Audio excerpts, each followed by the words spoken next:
चलिए तो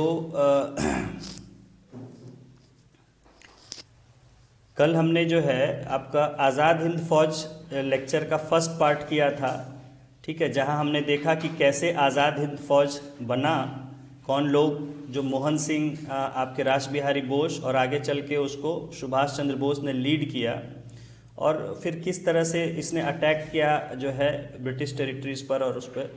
तो ये सब हमने कल पढ़ लिया था, ठीक है। आज हम इसी का सेकंड पार्ट करेंगे आज़ाद हिंद फौज के लेक्चर का।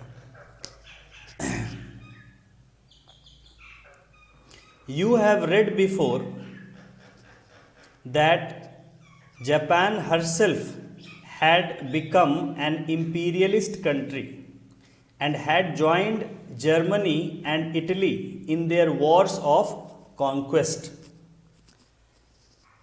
ठीक है, तो जैसा हम कल इस बात को पढ़ चुके थे कि जापान और जर्मनी ये दोनों ही जो है इन्होंने एक इम्पीरियलिस्ट अप्रोच अपना लिया था, यानी साम्राज्यवादी टेंडेंसी, अपने देश को और ज़्यादा फैलाने की या दूसरे देशों पर कब्जा करने की जो नीति है। तो जापान और जर्मनी दोनों ने जो है, और इटली, इन्होंने दूसरे देशों पर हमला करना शुरू कर दिया था, ठीक है, ताकि उन पर आक्रमण करके उनको कब्जे में ले लिया जाए। The Indian nationalist movement did not view the Japanese government as a friend of India.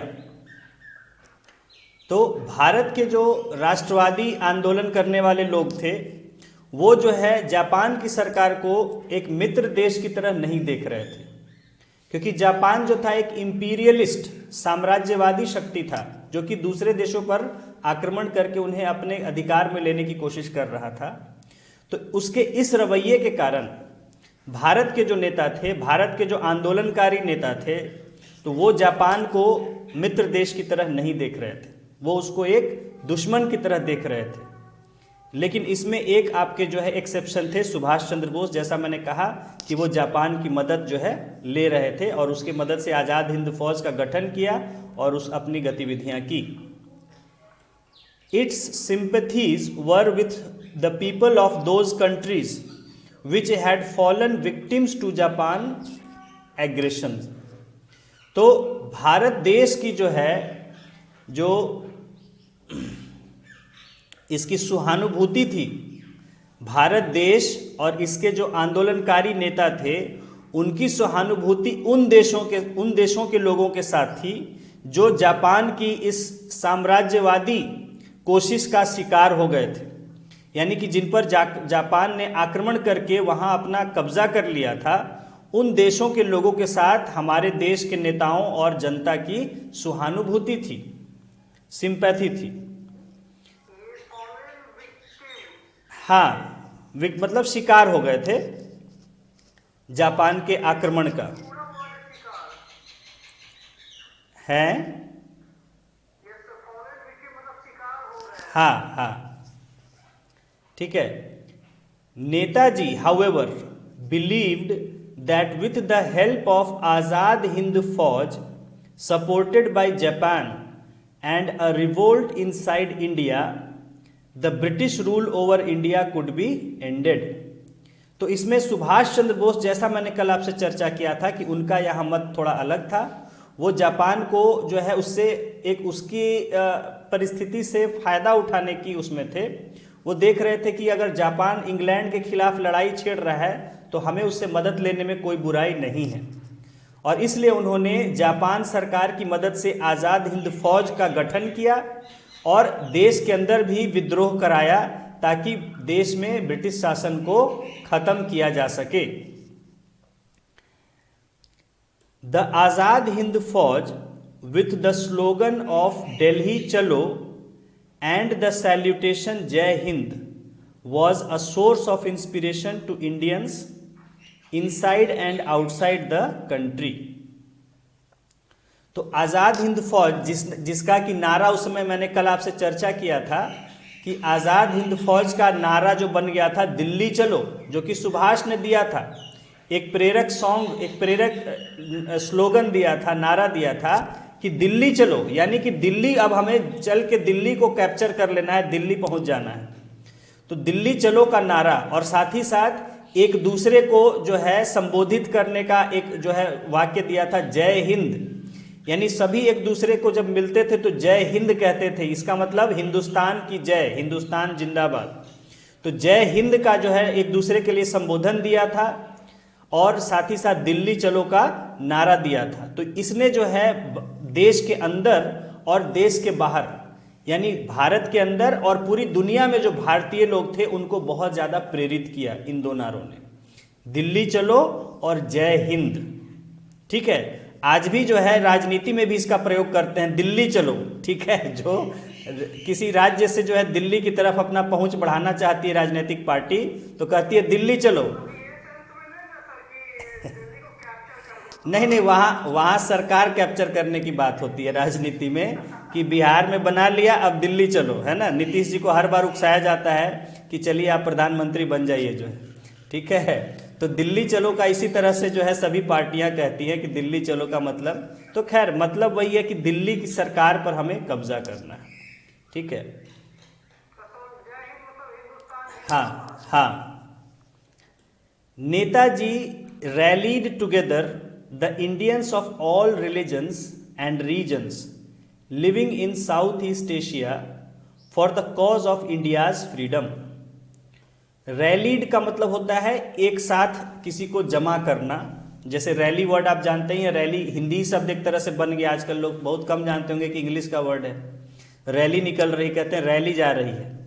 तो रैली का मतलब होता है इकट्ठा करना, है ना। तो Netaji rallied together the Indians of all religions and regions living in South East Asia for the cause of India's freedom. आज इस महीना को भी यही गुफ्तगू करना है, दिन भर बोलेगी। तो नेताजी जो है उन्होंने भारत के जो भारतीय थे, चाहे अलग अलग धर्मों के थे और चाहे अलग अलग क्षेत्रों के थे, ठीक है, ध्यान दीजिए, साउथ ईस्ट एशिया यानी दक्षिण पूर्व एशिया में रहने वाले भारतीय, चाहे वो किसी भी धर्म के हों या किसी भी क्षेत्र के हों, ठीक है, उन सब को नेताजी ने जो है एकजुट किया ताकि देश को आज़ादी में उनकी भागीदारी बनाई जा सके, उनका इस्तेमाल किया जा सके भारत की आज़ादी के संघर्ष में। तो जो भी लोग यहाँ से किसी कारण से, चाहे अंग्रेज सरकार के प्रताड़ना से बचने के लिए या और किसी कारण से उस क्षेत्र में सिंगापुर, मलेशिया, इंडोनेशिया, थाईलैंड इधर जो है रह रहे थे, तो उन लोगों को, और चाहे वो बंदी बना लिए गए थे, जैसा आपने पढ़ा आज़ाद हिंद फौज के गठन के बारे में, तो उन सभी लोगों को नेताजी ने यानी सुभाष चंद्र बोस ने एकजुट किया, एकत्रित किया, यूनाइट किया, ताकि उनको देश की आज़ादी के संघर्ष में इस्तेमाल किया जा सके, भागीदार बनाया जा सके। हाँ, जापान सरकार ने उनको छोड़ दिया था। वो तो देखे कि हमारा काम यही करने को तैयार है तो छोड़ दो सबको, हमें क्या मतलब है, खिलाना पिलाना पड़ेगा सब कैदियों को जो है। उन्होंने कहा ठीक है ले जाइए, लड़वाइए। तो सब दे दिया था सुभाष को। Indian women also played an important role in the activities for the freedom of India. और ध्यान रखिए कि ये जो आपके आज़ाद हिंद फौज था, इसमें महिलाओं की भी बड़ी भागीदारी थी। जहाँ की 3 या 4 ब्रिगेड बनाए गए थे, यानी कि बड़े बड़े टुकड़ियों को ब्रिगेड कहा जाता है फौज की, तो 3-4 बड़े बड़े ब्रिगेड बने थे, जिसमें कि एक रानी लक्ष्मीबाई ब्रिगेड था, ठीक है। तो वो पूरा महिलाओं का दस्ता था। तो महिलाओं ने भी इस जो है आज़ाद हिंद फौज और इस गतिविधियों में बड़ी ही महत्वपूर्ण भूमिका निभाई थी। हाँ, उसकी जो है कैप्टन लक्ष्मी सहगल थी, लक्ष्मी सहगल, तो वो थी उसकी इंचार्ज जो है। बाद में उनको जो है ये भी, हाँ, वो नाम बदल गया है, उस समय सहगल थी, बाद में शादी हो गया तो बाद में पति। अ women's regiment of Azad Hind फौज वाज फॉर्म्ड, दिया है आगे, which was under the command of captain Lakshmi Swaminathan, ठीक है। तो कैप्टन लक्ष्मी सहगल ओरिजिनल नाम था इनका, कई बार दोनों नाम आ सकता है, ध्यान रहिए। और शादी के बाद जो है बाद में स्वामीनाथन टाइटल लग गया। तो लक्ष्मी सहगल जो थी जो है, तो इनको शायद भारत रत्न भी दिया गया है, शायद, जैसा मुझे याद पड़ रहा है, या कोई पुरस्कार। खैर, तो लक्ष्मी सहगल या लक्ष्मी स्वामीनाथन जो थी, जो कि रानी लक्ष्मीबाई जो है ब्रिगेड की जो है वो थी। ठीक है, इट वॉज, हाँ दिया है आगे, it was called Rani Jhansi regiment, Rani Jhansi regiment उसका नाम था। ठीक है, ये सब पीटी के लिए फैक्ट आपको पूछे जा सकते हैं। जैसे एक नेहरू ब्रिगेड था, एक गांधी भी, गांधी के नाम पर भी फौज का रख दिए थे, सुभाष भी कम जो है नहीं थे, तो उन्होंने एक अपने फौज के दस्ते का नाम गांधी ब्रिगेड रख दिया था। ठीक है, एक नेहरू ब्रिगेड था, एक गांधी ब्रिगेड था। चलिए, बहुत अजीब व गरीब कुछ घटनाएं हुई है। आश्चर्य की बात है कि उन्होंने कैसे फौज का नाम गांधी ब्रिगेड रख दिया था। ठीक है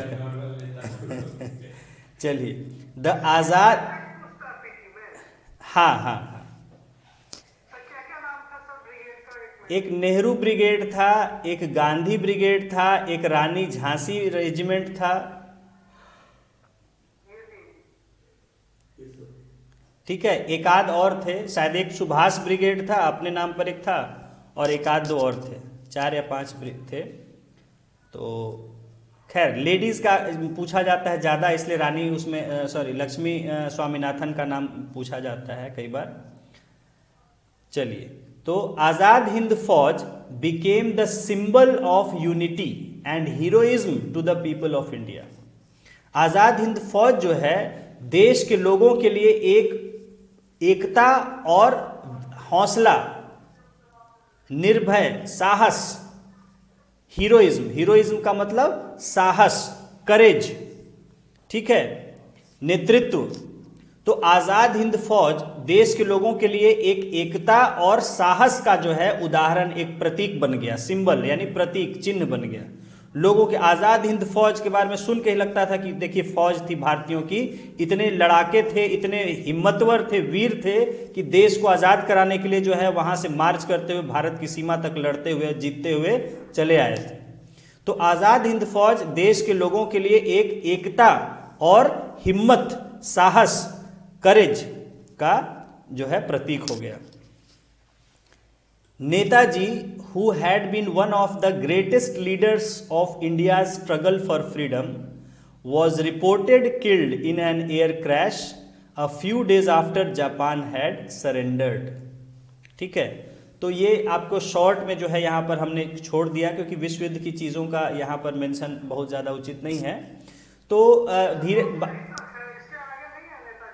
हाँ नहीं, तो जैसा कि आपको इसमें नहीं, आगे हम लोग डिटेल में जब पढ़ेंगे तब वो सब पढ़ेंगे।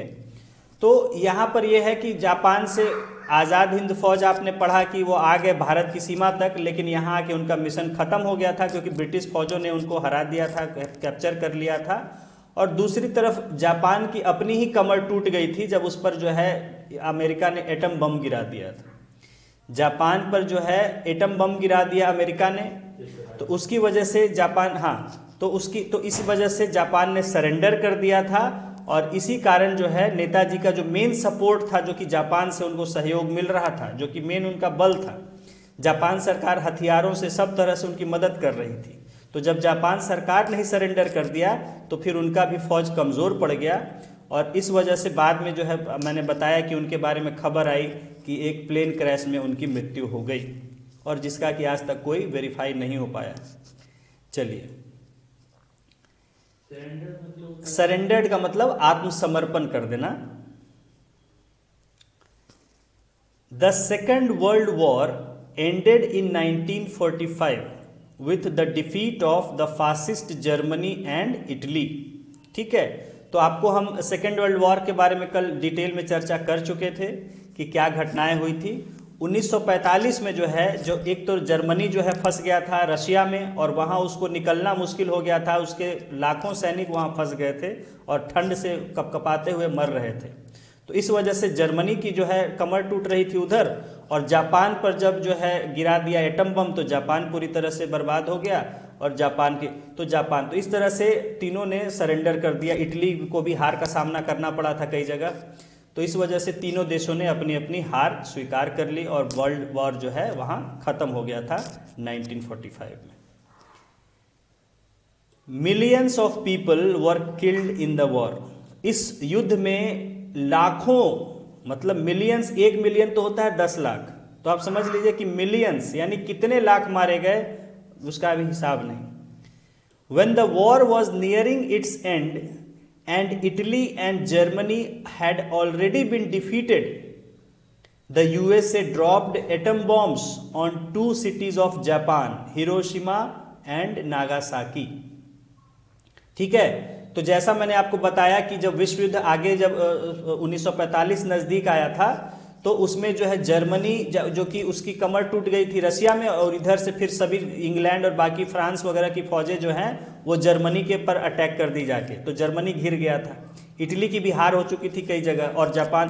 तो उसके बाद जो इन्होंने सोचा कि जापान जिसमें कि थोड़ी ताकत बची थी, अब तक वो लड़ रहा था मजबूती से, तो जापान की कमर तोड़ दी अमेरिका ने। उसके जो दो प्रमुख शहर थे हिरोशिमा और नागासाकी, वहां पर एटम बम जो नया नया बनाया था और उसका कहीं ना कहीं वो एक्सपेरिमेंट करना चाह रहा था कि इसका देखा जाए कि एटम बम की आखिर शक्ति क्या है, तो उसको मौका मिल गया। और दुनिया, देखिए बात है कि दुनिया को जानकारी थी कि अमेरिका ने एटम बम बना चुका है, तो लेकिन तो उससे संभल के रहना चाहिए था। लेकिन जो ऐसा विध्वंसक हथियार पहले दुनिया में देखा नहीं गया था, और अमेरिका को भी कहते हैं कि जब शक्ति आती है तो काबू रहता नहीं है उस पर। तो एटम बम था तो उसको बर्दाश्त नहीं हो रहा था, उसने कहा देख लिया जाए कितनी शक्ति है इनमें। तो उसने जो है 2 एटम बम 6 और 9 अगस्त को गिरा दिए थे। तो हिरोशिमा और नागासाकी पर एटम बम गिरा दिया गया। Within a few moments these cities were burned to the ground and over 2 lakh people were killed. ठीक है, कुछ पलों में ही, थोड़े समय में ही ये दोनों शहर बिल्कुल खाक हो गए थे, और 2 लाख लोग तो तुरंत मारे गए थे। इतना खतरनाक था एटम बम। 2 लाख लोग तो तुरंत के तुरंत मारे गए, और शहर दोनों जो है तुरंत बर्बाद होके खाक हो गया। Japan surrendered soon after this, और इसके तुरंत बाद ही जापान ने जो है आत्मसमर्पण कर दिया। Though the use of the atom bombs brought the war to a close, it led to new tensions in the world and to a new competition for making more and more deadly weapons which might destroy all mankind. देखिए हो क्या रहा था, थोड़ा सा विश्व युद्ध के बारे में बताएं कि विश्व युद्ध जो चल रहा था तो सबके लिए ही बड़ा ही तबाही का सबब बना हुआ था, तबाही का कारण बना हुआ था, चाहे वो जीतने वाले हों या हारने वाले।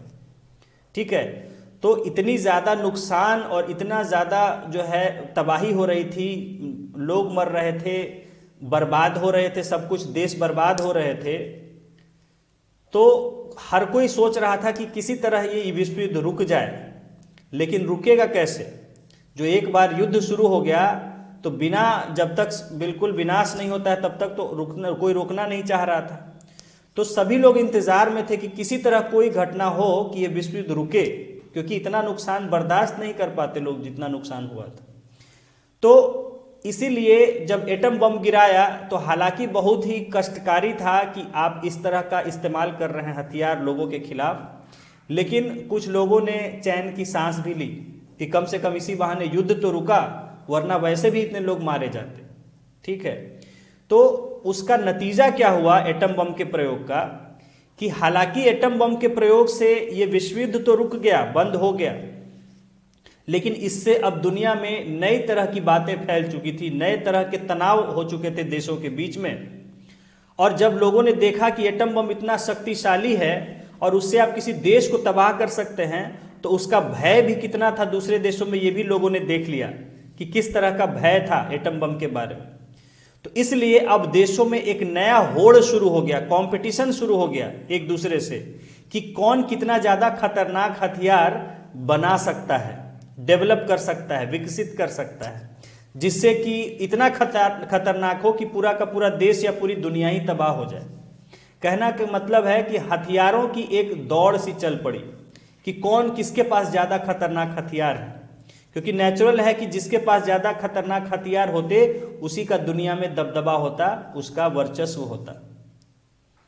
तो ये एटम बम गिराए जाने से और जब उसका प्रभाव देखा कि एक देश की कमर टूट गई तुरंत, तो उसको लोग में होड़ हो गई कि हम ज्यादा से ज्यादा अपने पास इस तरह के हथियार डेवलप कर लें ताकि दुनिया में हमारी जो है दबंगई चले। तो जो कि मानवता के लिए एक और खतरा इससे पैदा हो गया। ठीक है, तो ये एटम बम के प्रयोग से जो फाइनली सेकेंड वर्ल्ड वॉर 1945 में खत्म हो गया, और जो है उससे जो है अब ये नई एक दौड़ शुरू हो गई जिसको कि हम जो है मिलिटराइजेशन या न्यूक्लियर वेपनाइजेशन कहते हैं, कि एटम बम आणविक हथियार हिंदी में कहते हैं। तो एटॉमिक वेपन्स को डेवलप करने का जो है एक होड़ शुरू हो गया सब देशों के बीच में। तो ये एटम बम का नाम क्या था? लिटिल फैट बॉय और कुछ करके नाम था, हाँ लिटिल मैन या कुछ था, लिटिल फैट बॉय, हाँ लिटिल बॉय, 2 बम थे दोनों का। खैर चलिए अलग से आपको सब समझ। तो यहाँ इस तरह हमने देखा कि आज़ाद हिंद फौज का यहाँ पर हमने चैप्टर क्लोज कर दिया। आज़ाद हिंद फौज जो है जापान सरकार ने सरेंडर कर दिया, तो आज़ाद हिंद फौज भी कमज़ोर पड़ गई और फिर सुभाष जी को जो है अपना यहाँ हट जाना पड़ा सीन से। तो इस तरह आज़ाद हिंद फौज की कहानी खत्म हो गई। नेक्स्ट टॉपिक है अब हमारा nationalist upsurge after the war. Nationalist upsurge after the war, यानी कि अब विश्व युद्ध के बाद सेकेंड वर्ल्ड वॉर तो खत्म हो गया था, जुलाई अगस्त 1945 में ये सब घटनाएं हुई, तो विश्व युद्ध तो खत्म हो गया। तो उसके बाद हमारे देश में किस तरह का राष्ट्रवादी आंदोलन चला उसके बारे में। अपसर्ज का मतलब होता है एक विद्रोह कहिए या उथल पुथल कहिए, ठीक है, एक लोगों के में जो भूचाल सा एक आता है कि कुछ करने के लिए लोग बिल्कुल जोश में आ जाते हैं, कुछ कर दें। तो एक राष्ट्रीय जो उथल पुथल विद्रोह, एक तरह का विद्रोह नहीं कहेंगे, एक हलचल कहेंगे, तो जो कि विश्व युद्ध के बाद हमारे देश में आया उसके बारे में हम पढ़ेंगे। एक तरह से विश्व युद्ध के बाद की जो घटनाएं हैं राष्ट्रीय आंदोलन की, उसके बारे में यहाँ हम पढ़ेंगे। The end of the Second World War marked a new era in the history of the world. द्वितीय विश्व युद्ध का खत्म होना जो है उसने दुनिया के इतिहास में एक नए अध्याय की शुरुआत की।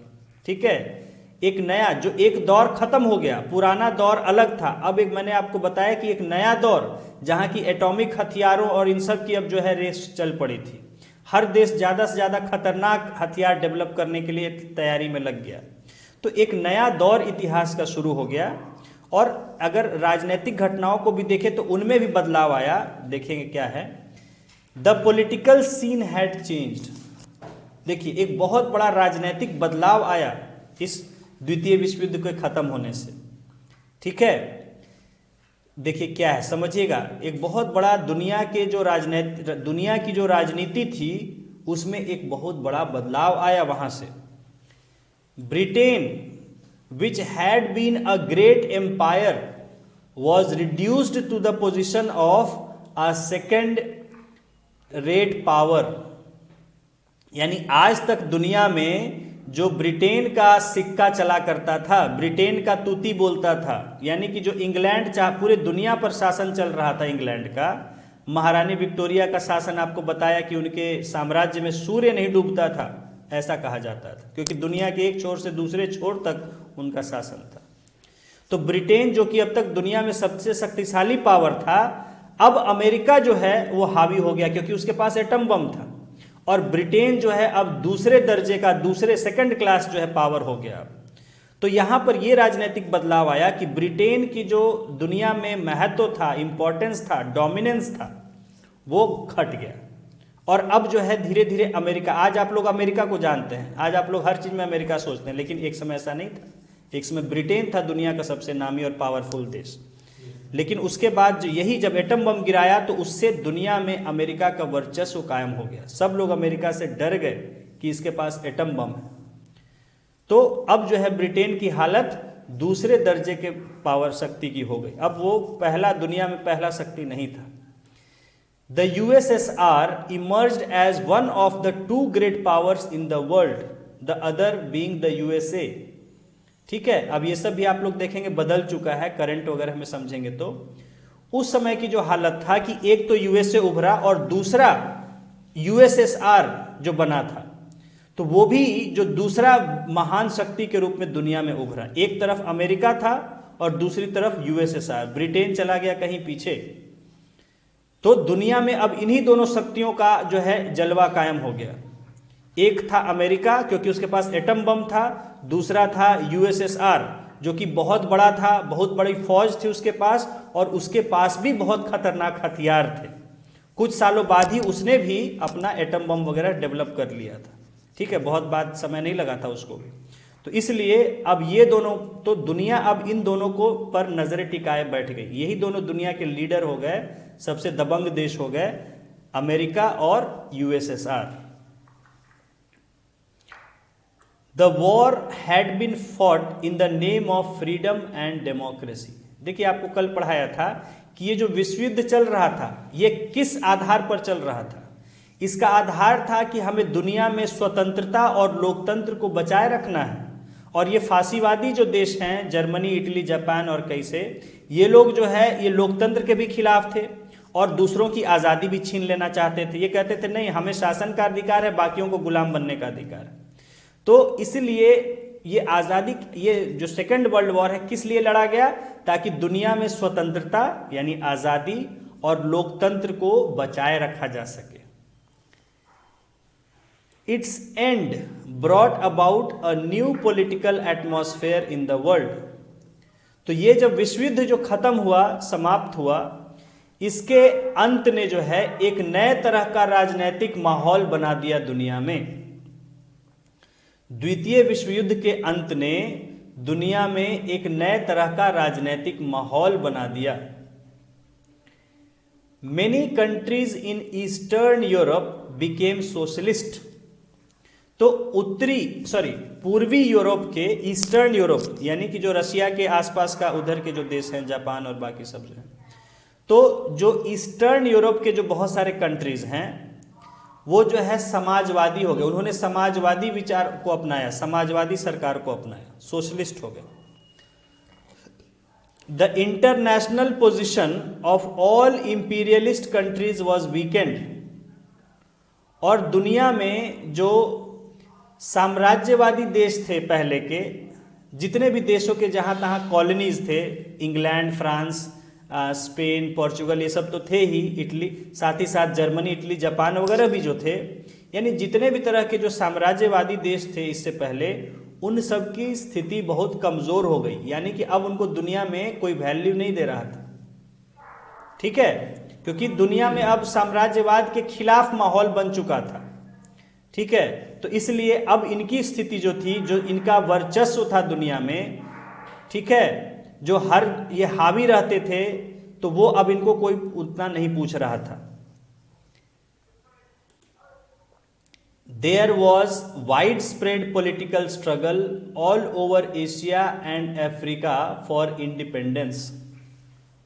और एशिया और अफ्रीका के देशों में, जिनको कि पहले इन लोगों ने अपने में जो है अधिकार करके बांट लिया था, कब्जा करके बांट लिया था। ठीक है, कहा जाता है, आप लोग विश्व इतिहास जब पढ़ेंगे, कि अफ्रीका को एक तरबूज की तरह काट के बांट लिया गया आपस में।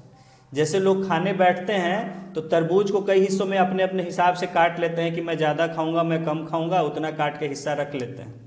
तो उसी तरह 3-4 देश ये लोग जो थे, ब्रिटेन, पोर्चुगल, हॉलैंड, स्पेन, ये सब जो थे, तो इन लोगों ने बैठ के पूरे अफ्रीका के मैप को आपस में काट लिया था कि ये हम इतना हिस्सा पर हम शासन करेंगे, इतने पर इस तरह से। और तो आप लोग एशिया का तो आप पढ़ चुके हैं, इंडिया, चाइना, ये सब आसपास के देशों पर जो कब्जा किया गया था, उधर का नहीं पढ़े क्योंकि वो वर्ल्ड हिस्ट्री में पढ़ना है। तो इस तरह से जो एशिया और अफ्रीका के ज़्यादातर देश जिन पर कि दूसरे देशों का शासन चल रहा था, है ना, जो इंपीरियलिस्ट कंट्रीज थे उनका शासन चल रहा था, तो अब वो जो है वहां पर बहुत ज़्यादा संघर्ष होने लग गया था आज़ादी के लिए। इंडिया आज़ाद हुआ तो देखा देखी और देशों में भी, जो एशिया के देश थे या अफ्रीका के देश थे, जो कि गुलाम थे या अधीन थे दूसरे देश के, वहां अब जो है राजनीतिक संघर्ष जोर शोर से हो गया आज़ादी के लिए। It was no longer possible to suppress movements for independence. और अब जो है ये मुमकिन नहीं रह गया था कि आप किसी देश में जो आज़ादी के लिए संघर्ष चल रहा है उसको आप दबा सकें। ठीक है, अब जो है किसी देश के आज़ादी के संघर्ष को दबाना मुमकिन नहीं रह गया था, क्योंकि सभी देश अब जो है उसके खिलाफ सोचने लगे थे। साम्राज्यवाद को अब कोई समर्थन नहीं दे रहा था। सब लोग जो है, जो समाजवाद फैला था दुनिया में, समाजवाद जो कि कहता था कि हर देश को आज़ादी से जीने का अधिकार है, वहाँ के लोगों को अपने यहाँ कैसी सरकार हो इसको चुनने का अधिकार है। तो पूरी दुनिया में ऐसे ही विचारों को जो है वो पसंद किया जा रहा था। साम्राज्यवाद, इंपीरियलिज्म को कोई फेवर नहीं कर रहा था। इसलिए अब जो है किसी देश में अगर वो आज़ाद होना चाह रहा था, वहाँ संघर्ष अगर हो रहा था, तो उसको दबाना मुमकिन नहीं था। Thus, as a result of the war, fascism was destroyed and the old imperialist countries suffered a setback.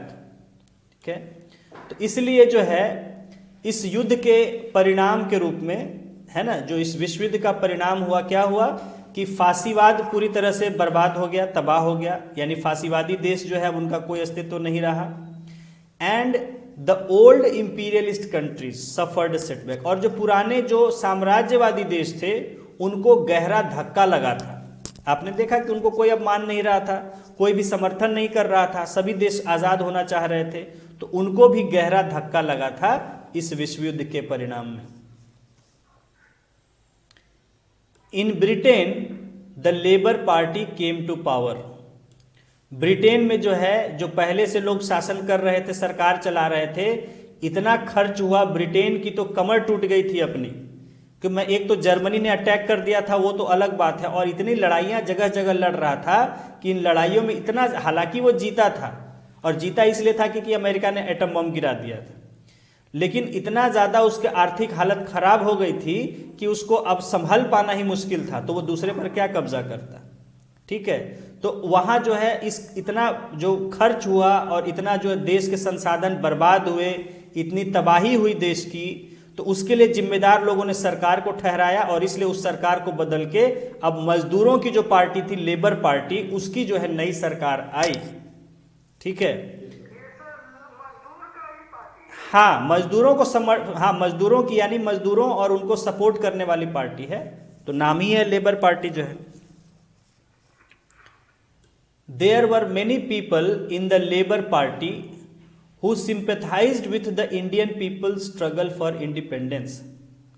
देखिए, जैसे आपके यहाँ कम्युनिस्ट पार्टी है कैसे, वैसे वहाँ लेबर पार्टी है।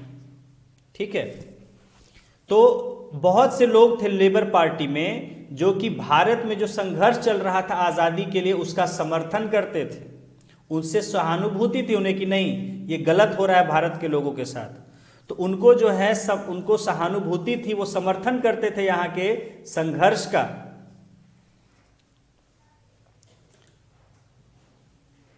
There was a new wave of the political struggle in India against the British rule. तो अब इसके बाद, यानी विश्व युद्ध खत्म होने के बाद, जब देखा कि ब्रिटेन की तो हालत खराब हो गई है, तो देश में लोगों का उत्साह और जाग पड़ा, और देश में ब्रिटिश शासन के खिलाफ एक नया बिल्कुल एक जो है एक राजनीतिक संघर्ष शुरू हो गया, एक नई हलचल शुरू, क्योंकि लोगों में उत्साह भर गया था। उन्होंने देखा कि हमारा जो शत्रु है, जो हम पर कब्जा किए वो बहुत कमज़ोर हो गया है, तो ऐसे में उनमें उत्साह भर गया कि अगर हम ताकत लगाएं तो अभी इसको यहाँ से आराम से हटा के फेंक दे सकते हैं। तो एक नया बिल्कुल उत्साह पैदा हो गया, राजनीतिक जो संघर्ष चल रहा था शासन, ब्रिटिश शासन के खिलाफ। The British government put 3 officers of the INA on trial at Red Fort in Delhi for the crime of fighting against the British forces. तो इसलिए क्या हुआ, ब्रिटिश सरकार ने क्या किया कि INA यानी इंडियन नेशनल आर्मी, आज़ाद हिंद फौज के 3 जो अफसर थे, हाँ 3 जो अफसर थे, हाँ म्यूट कर दीजिए अभिषेक। तो ब्रिटिश सरकार ने आज़ाद हिंद फौज के 3 अफसर जो कि लड़ाई में शामिल थे, उन पर जो है मुकदमा चलाया, ठीक है, दिल्ली के लाल किले में। और मुकदमा किस आधार पर था कि उन्होंने ब्रिटिश फौजों के खिलाफ लड़ाई छेड़ी थी। ठीक है, तो ब्रिटिश फौजों के खिलाफ लड़ाई छेड़ने का अपराध, इसके लिए उन पर जो है मुकदमा चलाया गया दिल्ली के लाल किले में, जो कि ये भी एक ऐतिहासिक मुकदमा माना जाता है। ठीक है, हाँ हाँ हाँ हाँ हाँ, ठीक है। तो इसलिए इन पर जो है मुकदमा चलाया गया। हाँ, they were Shah Nawaz Khan, P K Sahgal and G S Dhillon.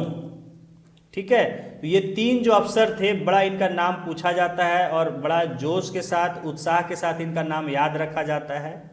तो ये जो तीन बहादुर अफसर थे, एक थे शाह नवाज खान, जिनका नाम पहले आप पढ़ चुके हैं।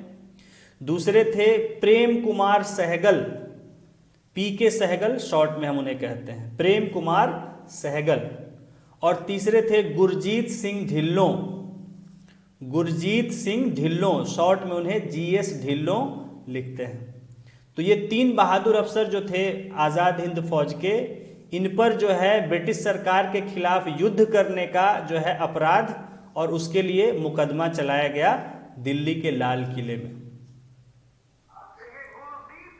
Gurjeet, Gurjit. There were strikes, Gurjit हो गुरबख्श हो, हमें पूरा भी नहीं है, शायद गुरबख्श है या गुरजीत है, खैर जो भी है। हाँ, there were strikes and demonstrations all over the country against the trial. तो पूरे देश में जब इनका मुकदमा चल रहा था, तो पूरे देश में इसके विरोध में जो है, इस मुकदमे के विरोध में हड़तालें, जुलूस, मार्च, ये सब जो है होने लगा।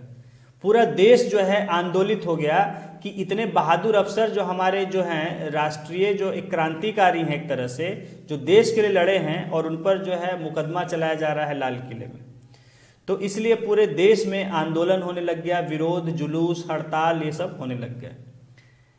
The three officers were convicted, but their sentences were remitted.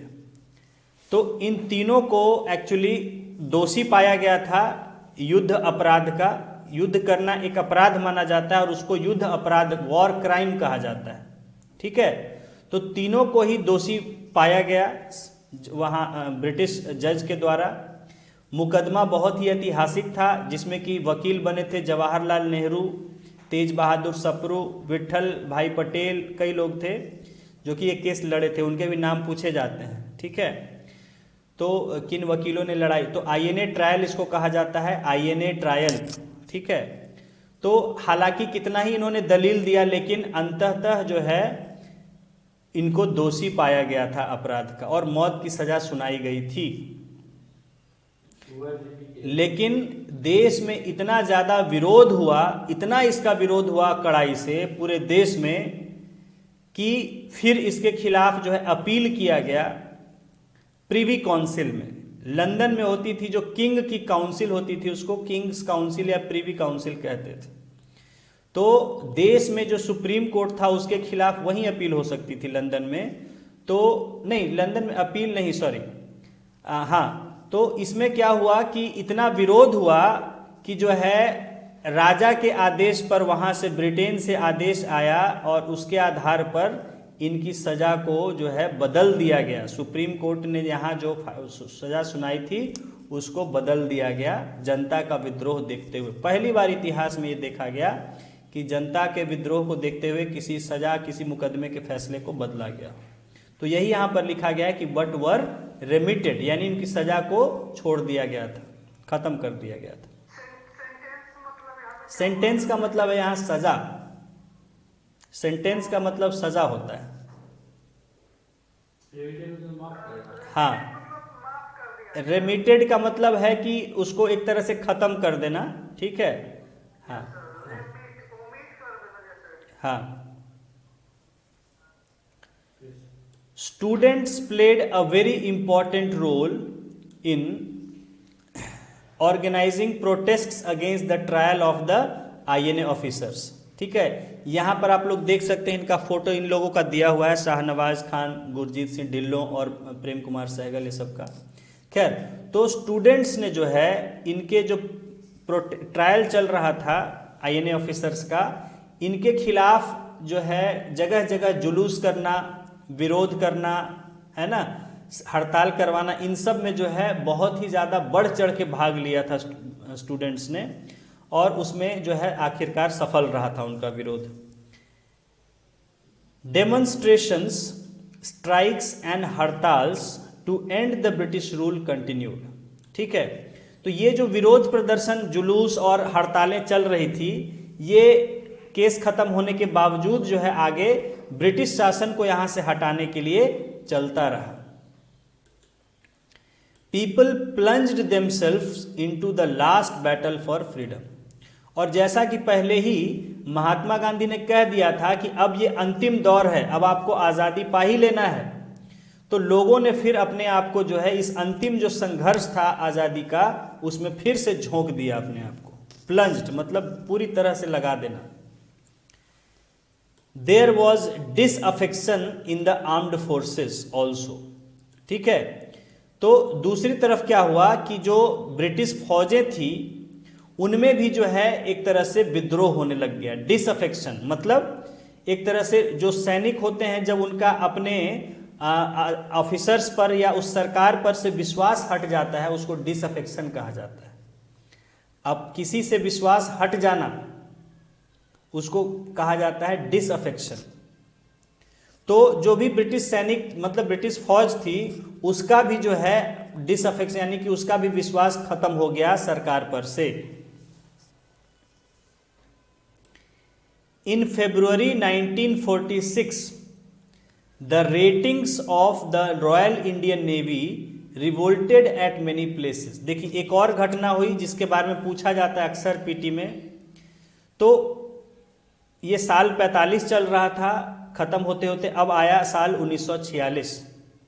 तो 1946 के फरवरी माह की घटना है कि जो यहाँ की ब्रिटिश सरकार का जो नेवी था, नौसेना जो थी, रॉयल इंडियन नेवी उसका नाम था, रॉयल इंडियन नेवी। तो उसके जो जूनियर जो ऑफिसर्स थे उनको रेटिंग्स कहा जाता था। ठीक है, मैंने आपको बताया था जैसे अलग अलग नाम होते थे ऑफिसर्स ये सबके। तो नेवी के जो जूनियर ऑफिसर्स होते थे, बिल्कुल सबसे जूनियर, उनको रेटिंग्स कहा जाता था। तो ब्रिटिश जो नौसेना थी यानी रॉयल इंडियन नेवी, उसके जो रेटिंग्स थे यानी उसके जो जूनियर बिल्कुल ऑफिसर थे, उन्होंने देश में कई जगह पर विद्रोह कर दिया। ठीक है, जहां भी नेवल बेस होता है, जहां भी नौसेना का बेड़ा होता है, वहां ये लोग रहा करते हैं। तो उन्होंने वहां जो है विद्रोह कर दिया।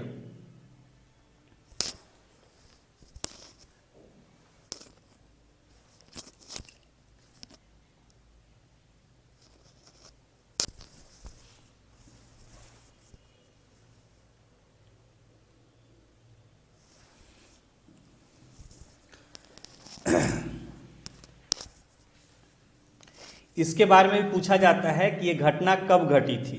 ठीक है, इसको revolt of the ratings, revolt of royal Indian navy के नाम से कहा जाता है। फरवरी 1946 में ये हुआ था। They were joined by workers and others. तो जब इन्होंने, जो कि देश की जो सरकार थी, ब्रिटिश सरकार, उसी की अपनी फौज थी, और खासकर उस समय नेवी बहुत पावरफुल थी। उस समय नेवी ही सबसे मेन जो है फौज हुआ करती थी। ठीक है, तो जब नेवी के ही ऑफिसर्स ने जगह जगह रिवोल्ट कर दिया, तो इससे आम जनता का भी बहुत हौसला बढ़ा, और जहां जहां उन्होंने विद्रोह किया वहां के लोगों ने, मजदूरों ने और बाकी लोगों ने भी उनके साथ ज्वाइन कर लिया विद्रोह करने में सरकार के खिलाफ, और बड़ी तेजी से ये देश में फैला जो है। In the clashes that took place between the naval ratings and their supporters on one hand and the British troops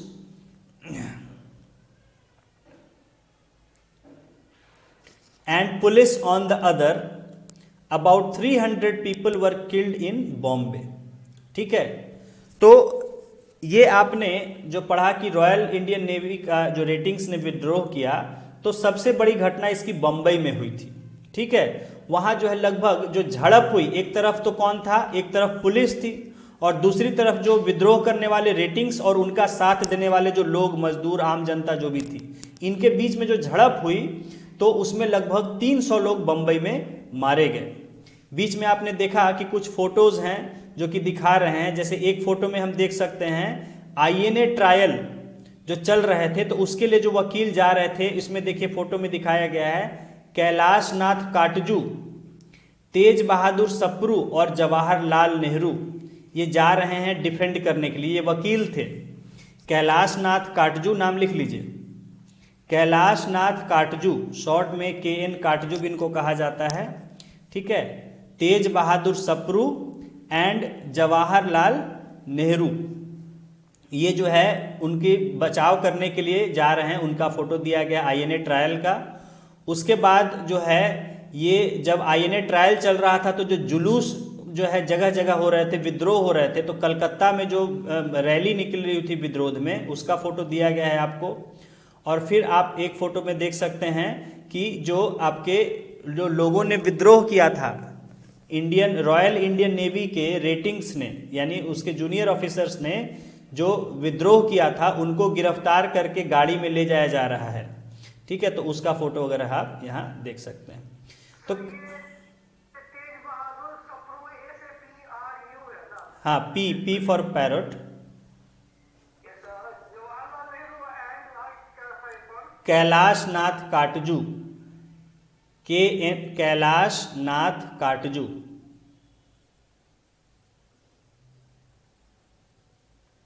कई लोग थे लेकिन मेन 3 जो है वकील थे यही लोग थे, मतलब होता है ये 3 जो है मेन वकील थे, इनके साथ और भी वकील थे लगे हुए। हाँ, बचाव कर रहे थे, ये दलीलें दे रहे थे, जिसमें नेहरू ही मुख्य भूमिका निभा रहे थे, जवाहरलाल। चलिए आगे देखते हैं। With the growing popular upsurge against the British rule and spread of discontent in the armed forces, it became clear that the days of British rule were coming to an and.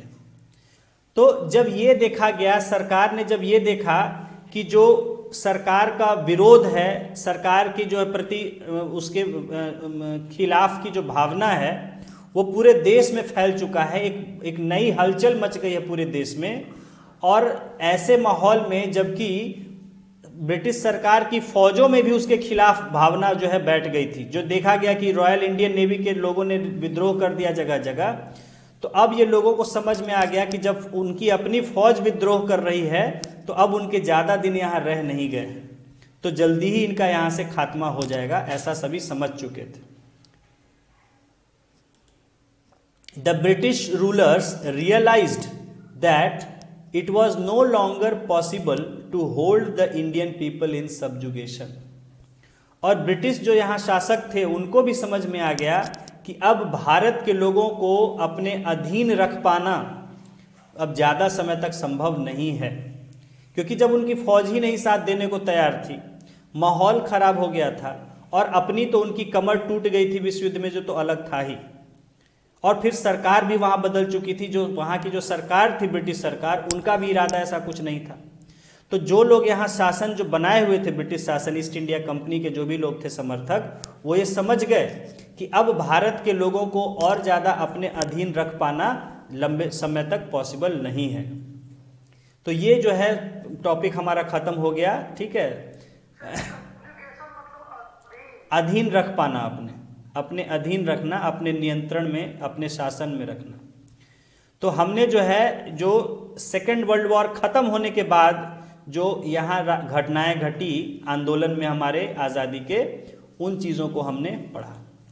और अब जो है final topic है हमारा coming of independence, यानी आज़ादी की प्राप्ति, कैसे आज़ादी आई, कैसे मिली आज़ादी, उन घटनाओं के बारे में अब हम इस टॉपिक में पढ़ेंगे। Coming of independence. The British government announced in 1946 that they were willing to end their rule over India। ठीक है, तो ब्रिटिश सरकार ने 1946 में मजबूर होकर, जब देखा कि अब और शासन कर पाना संभव नहीं है, तो 1946 में जाके घोषणा किया कि अब वो जो है अपना शासन खत्म कर देंगे भारत पर से। उसके लिए वो तैयार हैं। विलिंग मतलब तैयार हैं। A cabinet mission was sent to India to hold negotiations with Indian leaders on the transfer of power. तो अब एक कैबिनेट मिशन, यानी कि कैबिनेट मिशन एक मिशन है, यानी कुछ लोगों को, और कैबिनेट नाम क्योंकि कुछ कैबिनेट मंत्री थे इसमें, एक कैबिनेट मंत्रियों के समूह को, कैबिनेट मंत्रियों के एक ग्रुप को भारत भेजा गया ताकि यहाँ के नेताओं से वो बातचीत करके तय करें कि जो शक्ति का जो ट्रांसफर होगा, यानी कि अथॉरिटी जो है, यानी सरकार एक तरह से जब बदलेगी तो वो किस तरह से बदलाव होगा, पावर का ट्रांसफर किस तरह से ब्रिटिश सरकार के द्वारा भारत सरकार को कैसे शक्ति सौंपी जाएगी, तो उसको, उसका तरीका, उसका प्रोसेस, ये सब तय करने के लिए कैबिनेट मिशन भेजा गया। ठीक है, और इस कैबिनेट मिशन जो था, इसके जो चेयरमैन थे सर पैथिक लॉरेंस, लिख लीजिए, सर पैथिक लॉरेंस, जो कि क्रिप्स मिशन में भी आए थे उनके साथ, स्टैफोर्ड क्रिप्स के साथ वो क्रिप्स मिशन में भी आए थे, और अब जो है वो कैबिनेट मिशन के चेयरमैन बन के सर पैथिक लॉरेंस जो है वो आए थे, उसमें उनके साथ 2-3 लोग और थे। ठीक है, तो इस कैबिनेट मिशन को जो है भेजा गया फाइनल ये तय करने के लिए कि शक्ति का स्थानांतरण, हस्तांतरण, ट्रांसफर का होता है हस्तांतरण, तो कैसे, यानी कि सत्ता सौंपी जाएगी भारत के लोगों को, उसका तरीका तय करने के लिए आए कैबिनेट मिशन 1946 में। Sir Pethick, PETHICK, Pethick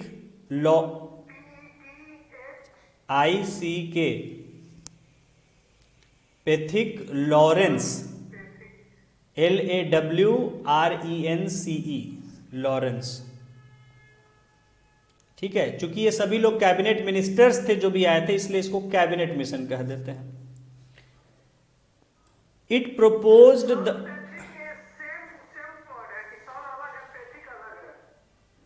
sir तो वो टाइटल सम्मान का होता है ना, सर।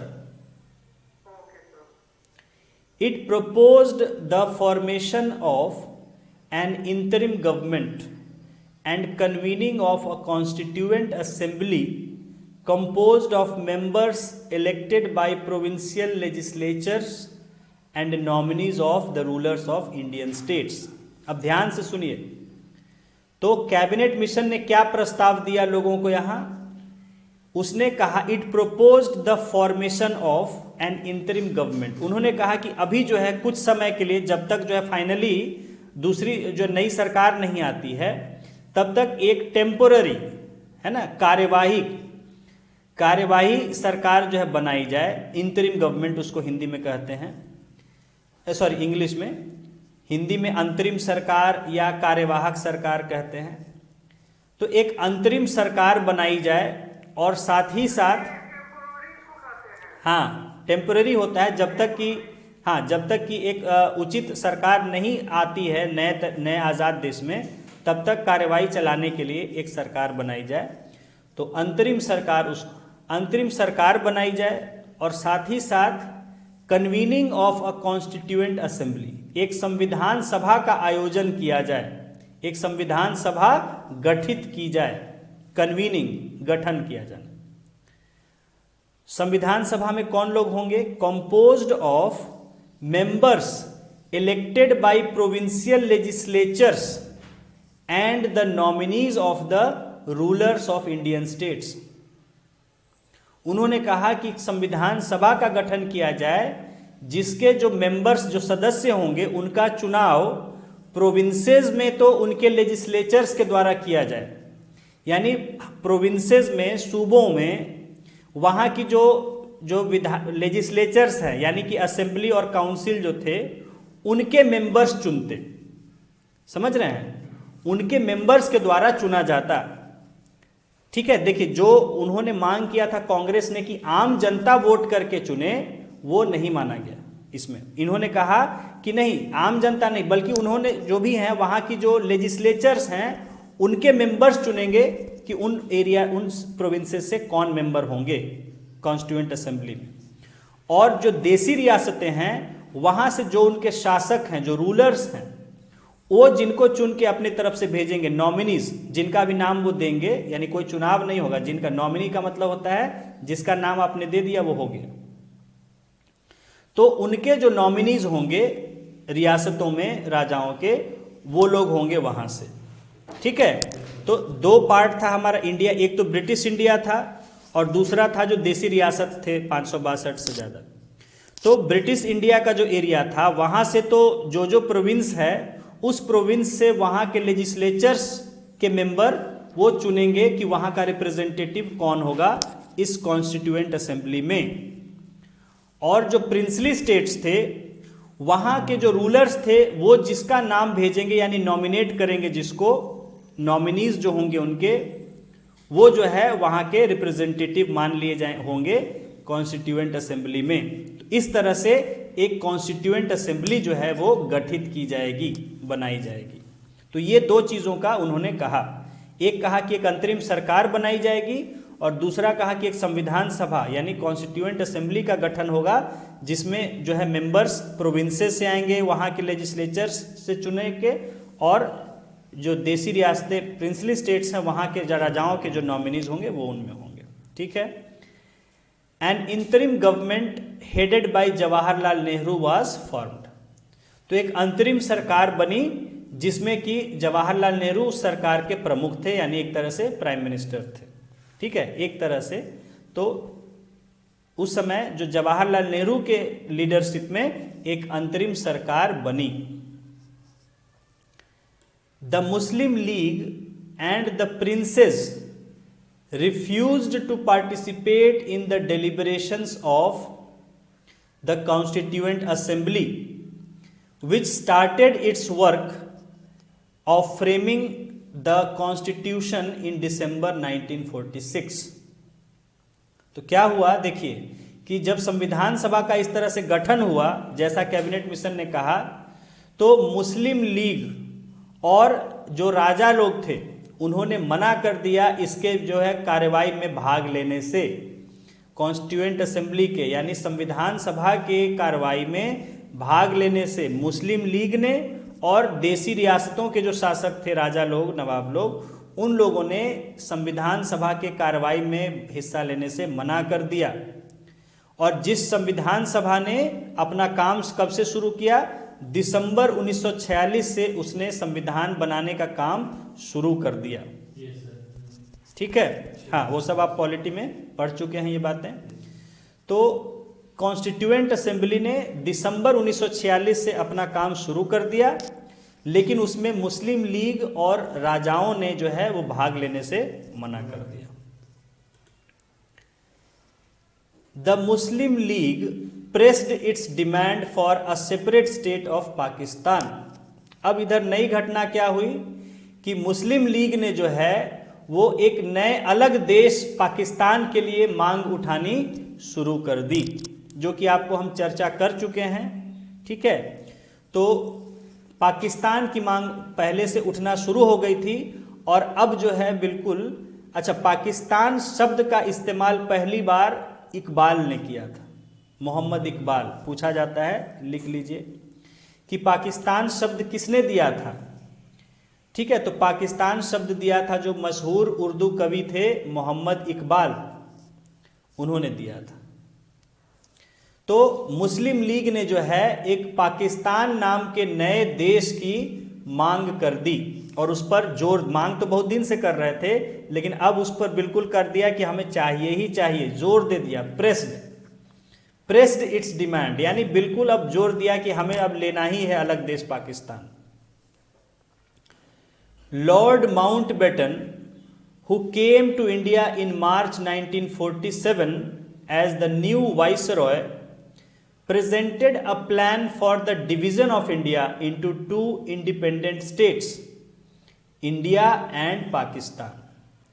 तो लॉर्ड माउंटबेटन, जो कि भारत अब नए वाइसरॉय बन के आए थे, इस समय जब वहाँ नई सरकार आई थी लेबर पार्टी की, तो उसने एक नए वाइसरॉय को भारत में भेजा, जो कि आज़ादी के जो एक प्रक्रिया चल रही थी उसकी देखरेख करने, ताकि सही से जो है वो देश को आज़ाद किया जाए और पावर को ट्रांसफ़र किया जाए देश में। तो इसके लिए वहाँ से भेजा गया था लॉर्ड माउंटबेटन को, जो कि वहाँ के रानी के ही परिवार से थे और संयोग से नेहरू के मित्र रहे थे, बचपन से लोग साथ में ही पढ़े थे, ठीक है, इंग्लैंड में।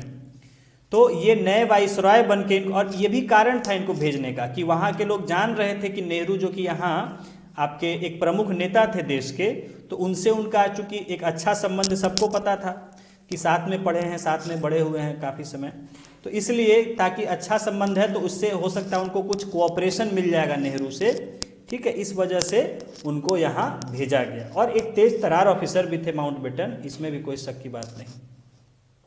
माउंटबेटन ने जो है बहुत ही एक वीर ऑफिसर थे, बहुत सारी लड़ाइयाँ इन्होंने जीती थी ब्रिटिश एम्पायर के लिए, ठीक है। इनका इतना इनको अवार्ड मिला था कि एक पेज भर जाएगा उसका अवार्ड का नाम लिखना शुरू करेंगे आप तो, ठीक है। तो एक बहुत ही हाईली डेकोरेटेड ऑफिसर कहा जाता है। He was a highly decorated officer, बहुत सारे तमगे पुरस्कार पदवियां मिली थी। तो ऐसे उनको एक बहादुर अफसर को भेजा गया ताकि देश में जो अभी जो एक विवाद चल रहा था आज़ादी को लेके उसको वो सुलझा सके। तो जब माउंटबेटन आए तो उन्होंने एक प्लान दिया यहाँ पर देश के बंटवारे के लिए, ठीक है, सबसे बात किया और उन्होंने समझा माहौल को। तो उन्होंने देखा कि संभव नहीं है कि एक देश को शांति से पावर सौंपी जा सके। उन्होंने इस बात को समझ लिया कि मुस्लिम लीग जो है किसी भी तौर पर अपने मांग से हटने वाला नहीं है। और उधर जो है क्या हुआ था कि दंगे वगैरह शुरू हो गए थे, जो आगे हम पढ़ेंगे। तो इसलिए जो है मुस्लिम लीग और बाकियों का रवैया देख, हाँ, नहीं, लड़ाई के कारण ही बंटवारा करना पड़ा, पहले दंगे हुए हैं, हाँ, और पूरे देश में जो है भयानक मार काट मच गई थी, जिसके वजह से जो कांग्रेस के नेता नहीं मानना चाह रहे थे बंटवारे को, उनको मानना पड़ा। गांधी ने कहा कि इतने लोग मर जाएं दंगे, उससे अच्छा है कि क्या करें फिर, और वो तो नहीं मान रहे थे। लेकिन जब सबने कह दिया अंततः कि हम लोग मान चुके हैं, गांधी जी आप भी मान लीजिए, तो फिर गांधी क्या करते, जो कि गांधी ने देखिए एक समय स्टेटमेंट दिया था कि देश का बंटवारा मेरी लाश पर से होगा। उन्होंने कह दिया था कि मेरे जीते जी तो मैं देश को नहीं बंटने दूंगा, इस देश का बंटवारा मेरी लाश पर से ही होगा। तो खैर आगे उसके बारे में अभी देखेंगे।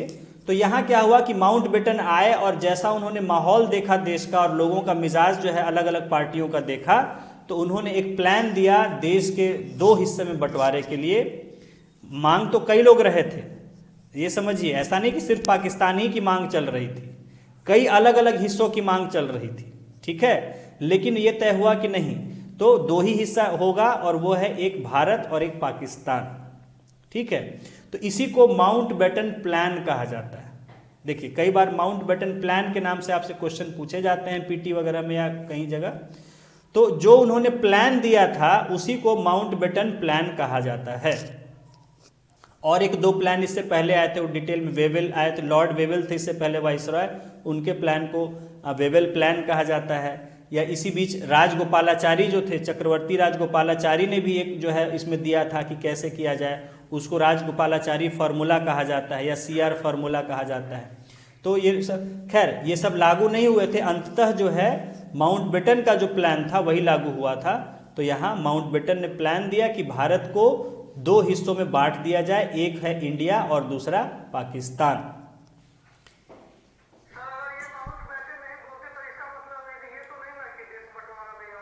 नहीं, देश तो वो बोलने से उनके थोड़े बंटवारा हुआ है, वो तो लोग बांटने का।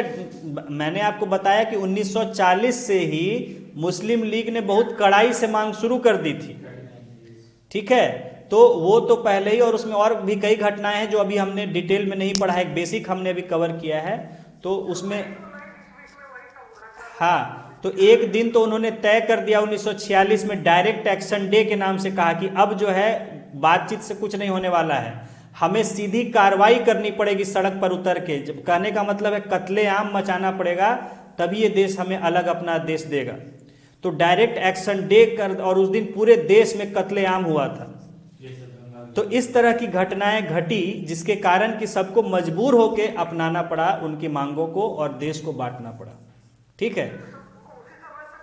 हाँ, तो 1940 से ही मैंने आपको बताया कि 38-39 तक इन सांप्रदायिक दलों की बातों पर देश के लोगों का जो है मन नहीं गया था, वो लोग नहीं इस बातों से सहमति दे रहे थे। लेकिन 40 के बाद से थोड़े हालात बदल गए और लोग इनकी बातों में आने लग गए थे और धीरे धीरे पाकिस्तान के लिए मांग उठने लगी थी, जिसको हमने नहीं यहाँ ज़्यादा देखा। तो in 1946 there had been riots in Bengal, Bihar, Bombay and other places in which thousands of Hindus and Muslims were killed। तो 1946 में जब उकसाया गया लोगों को कि ऐसे कोई नहीं देने वाला है आपको अधिकार, आपको लड़ना पड़ेगा, अपना अधिकार छीनना पड़ेगा हिंदुओं से, इस तरह की उकसाने वाली बातें जब कही गई चारों तरफ, तो मुसलमान और हिंदू दोनों ही आक्रोशित होकर जो है दंगे शुरू हो गए। बंगाल में यानी बंगाल प्रेसिडेंसी में, बिहार में, बॉम्बे में और कई जगह पूरे देश में हिंदू मुसलमान दंगे, जिसमें कि हजारों लोग मारे गए, हिंदू मुसलमान दोनों। तो इस तरह के पूरे देश में दंगे फैल गए थे।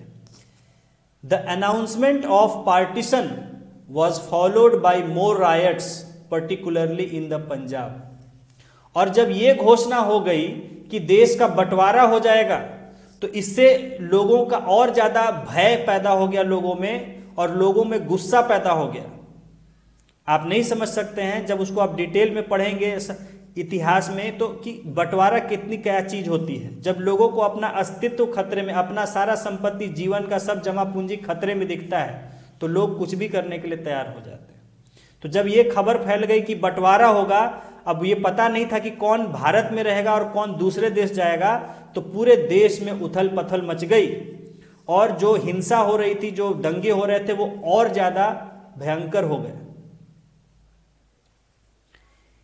खास करके पंजाब में, क्योंकि पंजाब में क्या था कि मुसलमान भी बहुत थे, हिंदू भी बहुत थे वहां पर। पंजाब जो पूरा, अगर आप आज का पंजाब नहीं, उस समय का जो पंजाब था, जो हरियाणा, सब उसमें शामिल और भी था, उधर पाकिस्तान का भी पंजाब है, जहां की दोनों हिंदू भी उतने ही थे, मुसलमान भी उतने ही थे, और बहुत ही वो लोग इमोशनल होते हैं, मतलब तुरंत जो है आवेशित हो जाने वाले होते हैं। तो पंजाब में बहुत, और चूंकि पंजाब में इसलिए भी था कि वहां बंटवारा होने वाला था, बाकी तो उनको पता था कि ठीक है, लोगों को एहसास कुछ कुछ था कि कहाँ कहाँ के क्षेत्र पाकिस्तान में बटेंगे, क्या होंगे। पाकिस्तान में था कि सीधे सीधे आधा बट जाता इधर, आधा हो जाता हिंदुस्तान में, तो वहां जो है इसलिए दंगे और ज्यादा मारकाट हुई। In a few months about 500,000 people, Hindus and Muslims were killed and millions became homeless। कहा जा रहा है कि कुछ ही दिनों में, कुछ ही महीनों में 5 लाख लोग हिंदू मुसलमान मारे गए और मिलियंस, मतलब कितने लाख लोग बिल्कुल बेघर हो गए। इतनी ज्यादा लूटपाट, मारकाट, हिंसा, आगजनी, ये सब हुई कुछ ही महीनों में। हाँ, उससे पहले ही से शुरू हो गया था वो, तो तभी बंटवारा का घोषणा किया गया। लेकिन जब ये हो गया कि ठीक है, देश का पहले तो पाकिस्तान के लिए मांग कर रहा था, तो उसके लिए मुसलमानों ने मारकाट किया, उसकी जवाबी कार्रवाई में हिंदुओं ने भी किया, ठीक है, तो ये सब हुआ। लेकिन जब इनको देखते हुए जब ये घोषणा कर दी, और गांधी ने भी जब भाषण दे दिया कि मैंने मान लिया है, मैं तो नहीं चाहता था और मैं आज भी नहीं चाहता हूं, लेकिन जब कांग्रेस के और सभी लोग मान लिए कि बंटवारा के अलावा कोई रास्ता नहीं है, तो मैंने भी क्या करूं, उसको मान लिया हूं। और इसलिए मैं आप लोग से कहता हूं कि आप लोग भी इसको मान लीजिए। लोगों से, देश के लोगों से कहा उन्होंने। तो इस घोषणा के बाद जब लोग समझ गए कि अब बंटवारा हो जाएगा, तो मार काट बहुत तेजी से बढ़ गई और कुछ ही महीनों में 5 लाख लोग मारे गए और लाखों लोग बेघर हो गए। सच wanton killing of innocent people had never occurred in the history of India before। तो भारत देश के इतिहास में लोगों की इस बेरहमी से, और मतलब क्या कहें, मतलब बिना सोचे समझे, वांटन का मतलब होता है बिना सोचे समझे। एक हत्या होती है कि जिससे हमारी दुश्मनी है, हम सोच समझ के हत्या करते हैं। एक होता है वांटन का मतलब बिना सोचे समझे किसी को भी मार देना। तो देश में इतने बड़े स्तर की बिना सोचे समझे, मतलब इस तरह की, मतलब एक मासूम लोगों की जो है एक हत्या की गई, मतलब नरसंहार हुआ, ऐसा पहली बार कभी नहीं देखा गया था भारत देश में, कि जिस जो मिल रहा है उसको बस हिंदू मुसलमान, हिंदू है तो मार डालो, मुसलमान है तो मार डालो, इस तरह की जो है सोच के साथ पूरा लोगों को मारा गया। तो जो है इस तरह का देश में कभी नहीं इतिहास में देखा गया था। The hatred preached by communal parties encouraged by the British rulers had borne fruit. कहा जा रहा है कि जो नफरत की भावना फैलाई जा रही थी सांप्रदायिक दलों के द्वारा अंग्रेज शासकों के सह पर, यह भी बात सही है, अंग्रेजों ने सह भी दिया था उनको, तो वो आखिरकार वो अब जो है वो फल देने लगा था, यानी उसका अब नतीजा निकलने लगा था। जो अभी तक लोग उनकी बातों में नहीं आ रहे थे, अब जो है पूरी तरह से उनकी बातों में पड़ गए थे।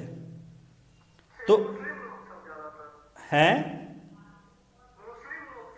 मुस्लिम हिंदू सब नहीं, मुस्लिम को खाली कहना गलत होगा, हिंदू भी, हिंदू महासभा और आरएसएस और बहुत सारे थे, उतना ही उकसा रहे थे हिंदुओं को, और मुसलमानों को वो उकसा रहे थे। ठीक है, तो जो भी सांप्रदायिक दल थे जो दूसरे समुदाय के प्रति नफरत की भावना पैदा कर रहे थे, फैला रहे थे, और जो कि सह उनको दिया जा रहा था ब्रिटिश शासकों के द्वारा, तो अब जो है उन्होंने जो उनकी साजिश थी, जो उनकी ये प्रोपेगेंडा था, वो अब जो है परिणाम देने लगा, वो फल देने लगा था।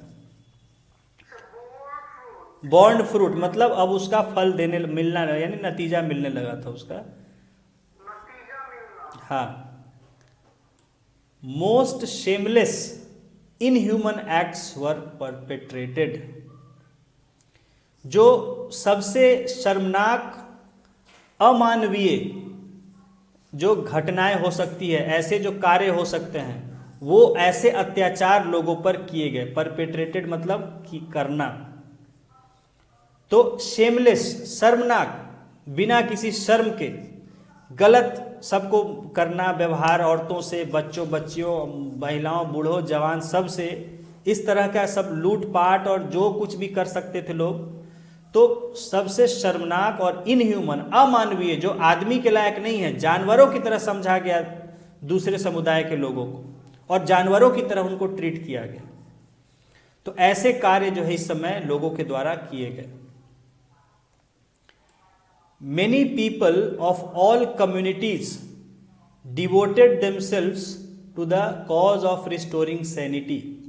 इस तरह का जो पागलपन फैल गया था लोगों में, उन्माद जिसे कहते हैं, उन्माद हिंदी में लिखते हैं उन्माद, यानी कुछ भी करने की जो एक मन में मानसिकता बन जाती है कि कुछ भी कर डालो, उन्माद। तो ये जो उन्माद भर गया था लोगों में, तो इसको रोकने के लिए और लोगों में फिर से अपना होश बरकरार, होश कायम किया जाए। जो लोग क्या है कि मदमस्त हो गए थे, कि गुस्से में, नफरत में, जैसा जो मिल रहा था उसके साथ जिस तरह का मन हुआ वैसा व्यवहार किया। तो सभी समुदाय के लोगों ने, चाहे वो हिंदू हो, मुसलमान हो, सिख हो, जो भी हो, उन सब ने जो है देखा कि देश में एक उन्माद फैल गया है, जिसको जो मन आ रहा है कर रहा है। इसको रोकने के लिए फिर से एक जो है आदमीपन, ठीक है, एक व्यवस्था लाने के लिए उन्होंने लोगों का दिमाग फिर से होश ठिकाने लाया जाए, उसके लिए वो लग गए ऐसे प्रयास में, अपने ऐसे काम, होश, अपना विवेक, कहते ना इनसेन हो जाता है। इनसेन का मतलब पागल, उन्मादी।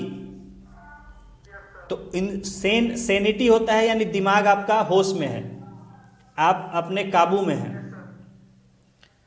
हाँ, तो लोगों के होश ठिकाने लाने के लिए फिर से जो है, तो हर समुदाय के लोग उन्होंने कार्य करना शुरू कर दिया। Many became martyrs while trying to save the lives of members of other communities। इसमें बहुत से लोग जो दूसरे समुदाय के लोगों की जान बचाते हुए खुद शहीद हो गए। ठीक है, बहुत से लोग जो इस कामों में लगे हुए थे, शांति व्यवस्था कायम करने में, तो दूसरे समुदाय के लोगों को बचाने में वो स्वयं शहीद हो गए। These events caused terrible anguish to Gandhi ji, who had devoted his life to the cause of Hindu-Muslim unity. तो इन घटनाओं ने जो है गांधी जी को बहुत ज़्यादा तकलीफ पहुंचाई, जिन्होंने कि अपना पूरा जीवन हिंदू मुसलमान एकता को बरकरार रखने में गुजारा था। अपना पूरा जीवन जिन्होंने समर्पित किया हिंदू मुसलमान एकता बनाए रखने के लिए देश में, उनको इन घटनाओं ने बहुत ज़्यादा तकलीफ कष्ट पहुंचाया। हाँ, एंग्विश तकलीफ कष्ट। He toured the riot ravaged areas and plunged himself entirely into the task of restoring peace and sanity. तो उन्होंने जो है अपने आप को उन जगहों पर जहाँ की दंगे फसाद हुए थे वहाँ पर शांति व्यवस्था कायम करने और लोगों में उनके होश ठिकाने लाने के लिए फिर से इन कामों में, यानी कि जो पुरानी शांति व्यवस्था कायम करने के लिए उसमें अपने आप को झोंक दिया पूरी तरह से। दंगे जहाँ जहाँ हुए थे उन जगहों पर चले गए, जिन क्षेत्रों में दंगे हुए थे उन क्षेत्रों का दौरा किया और वहाँ जाके शांति व्यवस्था कायम करने, लोगों के बीच फिर से एक अच्छे संबंध कायम करने, जो विरोध और गुस्सा नफरत फैल गई थी उसको ख़त्म करने के प्रयास में अपने आप को पूरी तरह से लगा दिया, डुबा दिया। टूवर्ड का मतलब दौरा करना। टूअर से बना है टूवर्ड, दौरा करना। The Congress which from the beginning had stood for a united independent India agreed to the partition of India. तो कांग्रेस जो कि शुरू से ही एक यूनाइटेड यानी एकजुट और इंडिपेंडेंट स्वतंत्र, एकजुट हो भारत और स्वतंत्र भारत, इसके लिए जो शुरू से उसने कार्य किया था कांग्रेस ने, आखिरकार उसने भी जो है देश के बंटवारे को स्वीकार कर लिया कि बंटवारा हो जाए, अब कोई रास्ता नहीं है। It rejected the two nation theory but it felt that there was no other way to achieve freedom and prevent further worsening of the situation then partition. तो कांग्रेस ने हालांकि जो टू नेशन थ्योरी यानी दो देशों का जो सिद्धांत था मुस्लिम लीग का, मुस्लिम लीग आपको याद है पढ़ाया था मैंने कि मुस्लिम लीग कहती थी कि यहाँ हिंदुस्तान में एक नहीं दो कौमें बसती हैं और वो एक साथ जो है शांति से नहीं रह सकती है। तो उसके इस सिद्धांत, इस थ्योरी को रिजेक्ट किया कांग्रेस ने, अस्वीकार किया, बोला नहीं ये तो सही नहीं है, गलत है। लेकिन देश में जिस तरह के हालात हैं तो उसको, और एक तो जिस तरह के हालात हैं उनको सुधारने के लिए और दूसरी बात है आज़ादी पाने के लिए बंटवारे के अलावा जो है कोई दूसरा रास्ता नहीं है। आज़ादी भी पाना है और देश में जो दंगे फैल गए थे उनको भी शांत करना था। तो हालात पर काबू पाने और आज़ादी दोनों के लिए बंटवारा ही एक रास्ता है, दूसरा रास्ता नहीं। वर्सनिंग मतलब बिगड़ते हुए, ठीक है, जो हालात बिगड़ रहे थे दिन ब दिन और ज़्यादा दंगे फैल रहे थे, तो ऐसे समय में हालात पर काबू पाने और आज़ादी पाने के लिए बंटवारे को मान लेना ही एक रास्ता था, ऐसा कांग्रेस ने कहा। इंडिया बिकेम फ्री ऑन 15 अगस्त 1947। यहाँ पर थोड़ा सा प्रिंट में 9 उल्टा हो गया, 1647। खैर, तो 1947 15 अगस्त 1947 को फाइनली, यानी अगले साल 15 अगस्त को जो है देश आज़ाद हो गया। A separate state of Pakistan comprising west Punjab, east Bengal, Sindh and north west frontier province was created. तो एक नया देश बनाया गया पाकिस्तान, जिसमें कि पंजाब, पश्चिमी पंजाब था, पश्चिमी पंजाब यानी पंजाब का जो पश्चिमी हिस्सा, जो कि आज पाकिस्तान में भी पंजाब राज्य है, तो वो सब मिल के पहले पंजाब कहा जाता था। ठीक है, हाँ हाँ। तो 5 नदियों का जो क्षेत्र था जिसको पंजाब कहा जाता था, पंजाब यानी 5 नदियों के जल का क्षेत्र। तो जो सिंधु और उसकी सहायक नदियां हैं, सतलज, झेलम, चिनाब, रावी, तो ये सब जो हैं, तो 5 नदियों का जो क्षेत्र था पंजाब, तो उसका पश्चिमी हिस्सा जो पश्चिमी पंजाब था, जो कि चला गया पाकिस्तान में। दूसरा ईस्ट बंगाल, बंगाल का जो पूर्वी हिस्सा, जो कि आज का बांग्लादेश, ठीक है, तो आज का बांग्लादेश जो है ईस्ट बंगाल, तो वो जो है चला गया पाकिस्तान में। सिंध, गुजरात के साथ सटा हुआ जो इलाका सिंध था, उस सिंध आज पाकिस्तान का राज्य है सिंध।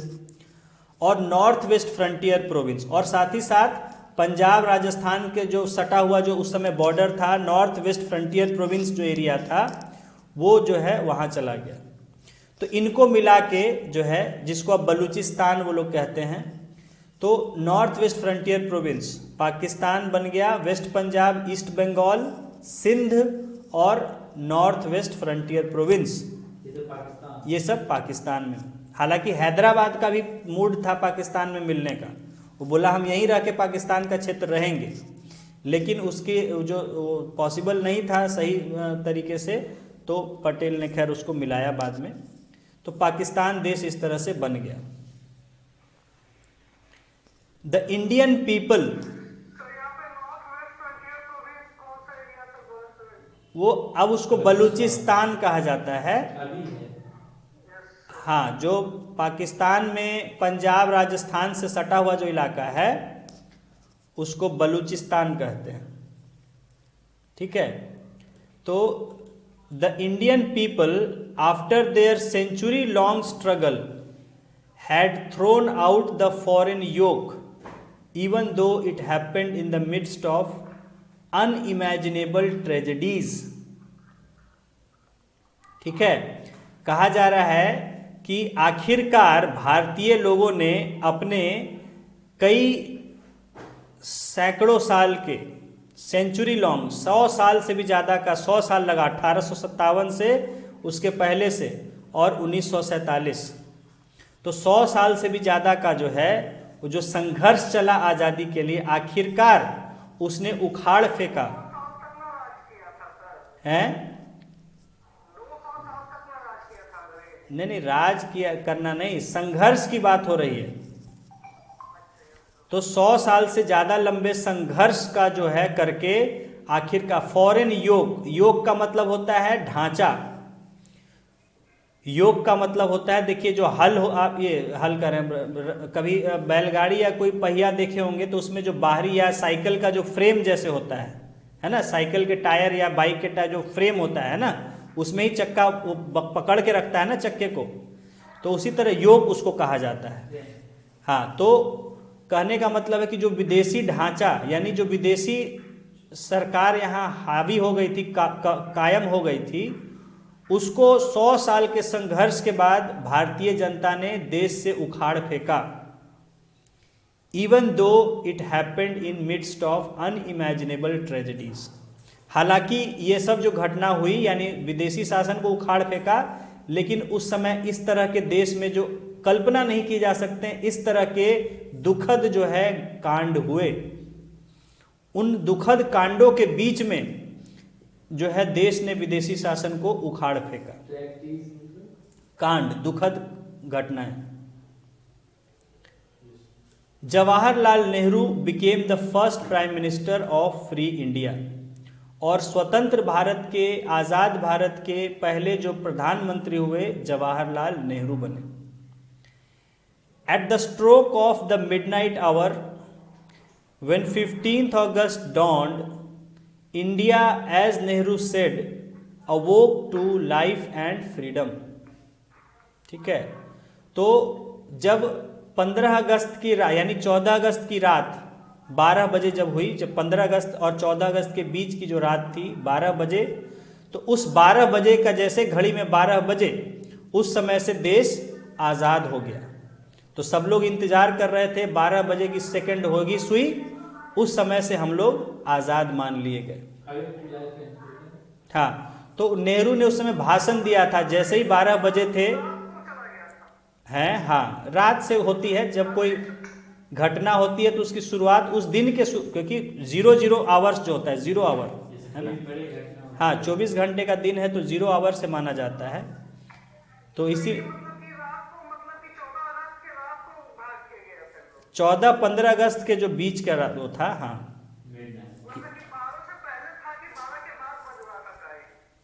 12 बजे एग्जैक्टली जो है देश आजाद हुआ। हाँ, ठीक है। तो at the stroke of midnight hour, यानी जैसे ही 12 बजे का घंटा बजा, सुई हुई। स्ट्रोक का मतलब है पहले घंटा बजता था ना, पहले घंटा घर हुआ करते थे, उसमें घंटा बजा करता था। तो स्ट्रोक का मतलब वो घंटा बजने से है। तो जैसे ही 12 बजने के घंटा हुआ तो ये हुआ कि 15 अगस्त शुरू हो गया और देश जो है आज़ाद हो गया।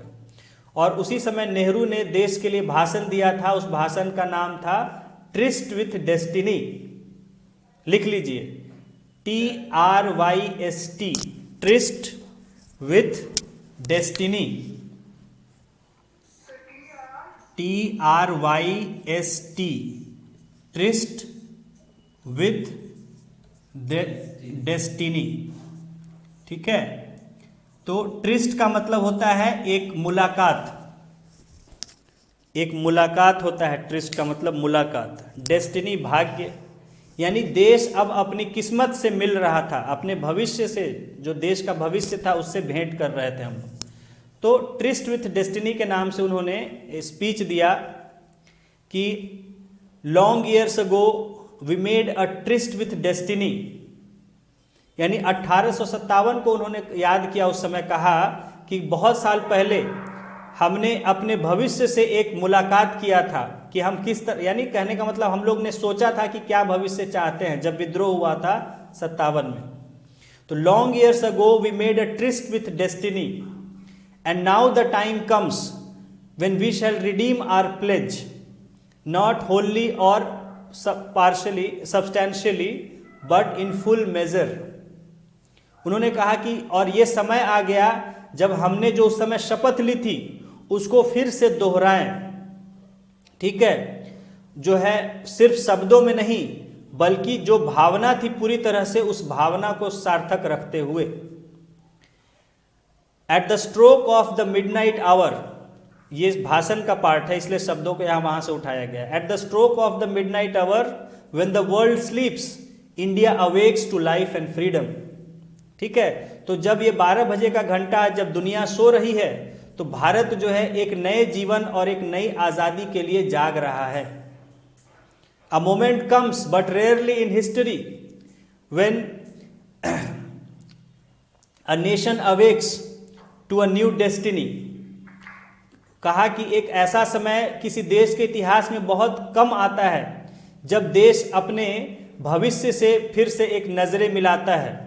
इस तरह से उनका स्पीच आगे जो है लंबा स्पीच दिया था, बहुत ही फेमस उनका स्पीच है ट्रिस्ट विथ डेस्टिनी। पूछा भी गया है कई बार और पूछा जा सकता है कि ट्रिस्ट विथ डेस्टिनी क्या है या कहाँ दिया गया या किसने ये भाषण दिया था। ठीक है, और उसका स्टार्टिंग इसी तरह से है, long years ago we made a tryst with destiny. किस्मत से मुलाकात।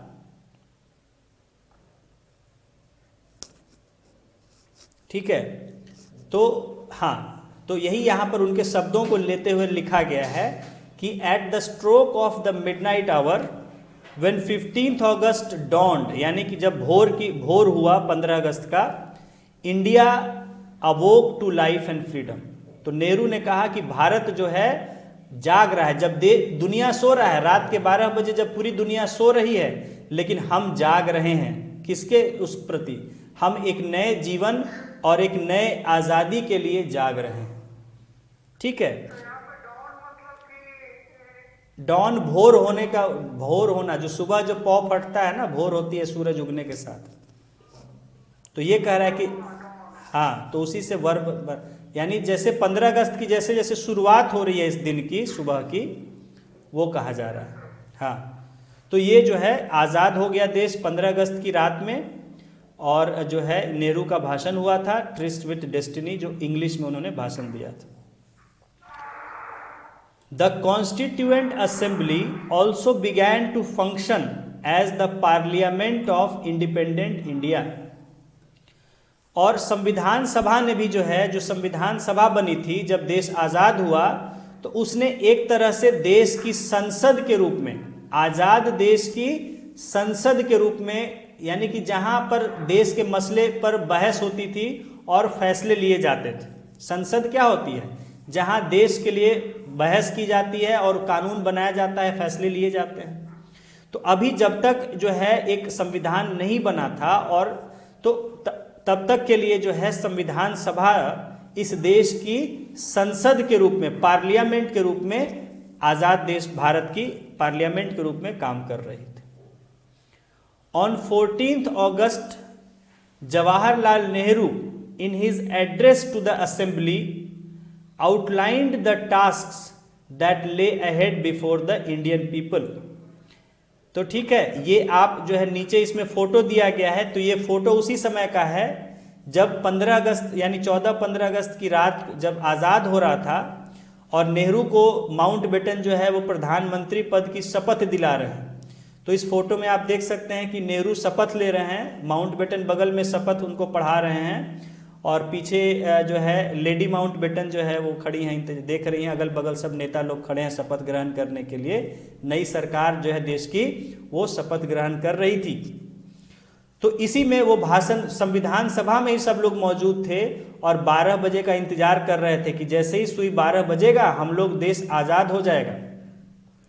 और उसी समय वहीं से संविधान सभा से फिर नेहरू ने भाषण दिया था, और उस भाषण में उन्होंने अपने जो 14-15 अगस्त की रात में जो भाषण दिया, उसमें उन्होंने जो असेंबली थी, ये कॉन्स्टिट्यूएंट असेंबली, उसके मेंबर्स के सामने जो उनके सामने चुनौतियां थी आज़ाद देश में, आज़ाद भारत में, वहाँ के लोगों के लिए जो चुनौतियां थी आगे के लिए, उनका जो है उन्होंने चर्चा किया। क्या कहा उन्होंने? हाँ, आउटलाइन का मतलब चर्चा करना, संक्षेप में चर्चा करना, in brief, discuss in brief. These were tasks of ending of poverty and ignorance and disease and inequality of the opportunity। ठीक है, तो ये चुनौतियां क्या क्या उन्होंने बताया? उन्होंने कहा कि जो लोगों के सामने चुनौतियां हैं, सबसे पहले एंडिंग ऑफ पॉवर्टी यानी गरीबी को खत्म करना, इग्नोरेंस अशिक्षा, इलिटरेसी, ठीक है, इग्नोरेंस, हाँ म्यूट कर दीजिए, एंड डिजीज और बीमारी, ठीक है, बीमारियां जो देश में इतनी फैली हुई थी, क्योंकि दंगे फसाद हुए थे तो उस समय बहुत सी बीमारियां फैल गई थी देश में, तो बीमारियों को ख़त्म करना, एंड इनइक्वालिटी ऑफ अपॉर्चुनिटी, और साथ ही साथ देश में जो लोगों को अवसर की असमानता थी, यानी किसी को बहुत ज़्यादा अपॉर्चुनिटी था, बहुत ज़्यादा अवसर थे जीवन में अपने कमाने धमाने जो भी के, और कुछ लोगों के पास बिल्कुल ही अवसर नहीं थे। तो इनइक्वालिटी ऑफ अपॉर्चुनिटी, यानी क्योंकि देखिए याद करिए कि समाजवाद जब लोगों ने अपनाया था, नेहरू ने तो क्या कहा था कि एक नए समाज की रचना करेंगे based on equality and justice. तो इक्वालिटी सबको मिलना चाहिए था, बराबरी, तो इसलिए उन्होंने कहा कि हमें जो आज अवसर की असमानता इनइक्वालिटी है उसको खत्म करके हमें लाना है इक्वालिटी ऑफ अपॉर्चुनिटी। समझ गए? तो ये चुनौतियां उन्होंने लोगों के सामने बताई। हाँ, he spoke of the pledge of dedication to the service of India and her people and to still larger cause of humanity. ये सब उनके भाषण से लिए गए अंश हैं। उन्होंने उस शपथ की याद दिलाई जो अभी मैंने आपको बताया कि 57 में हमने शपथ लिया था एक तरह से, तो उन्होंने उस शपथ की याद दिलाई कि जिसमें कि dedication to the service of India and her people, कि जो लोगों ने अपने आप को भारत देश और इसकी जनता की सेवा में समर्पित करने का शपथ, और उससे भी बड़ा जो कारण था कि पूरे मानवता की सेवा करना। एक तो भारत देश है, यहाँ के लोग, और पूरे दुनिया के भी लोग हैं, यानी मानवता की सेवा। तो इसके लिए जो हमें अपने आप को समर्पित करने का जो है जरूरत है, उसकी याद दिलाई। He called upon the people to build the noble mansion of free India, where all her children may dwell. देखिए कितनी श्रेष्ठ बात कही। उन्होंने देश की जनता से आग्रह किया, रिक्वेस्ट किया कि हमें एक ऐसा महल बनाना है देश का, एक आज़ाद देश का हमें एक महल बनाना है, श्रेष्ठ, नोबल, जो कि बहुत श्रेष्ठ हो, जहाँ कोई खराबी नहीं हो। तो एक देश, आज़ाद देश का ऐसा श्रेष्ठ महल बनाना है जहां इस मिट्टी के सभी बच्चे शांति से, प्रेम भाव से रह सकें। ठीक है, तो ऐसा उन्होंने लोगों के सामने एक संदेश दिया। म्यूट कर दीजिए, आवाज आ रही बहुत। खैर, हाँ, ड्वेल, DWELL, ड्वेल का मतलब होता है निवास करना।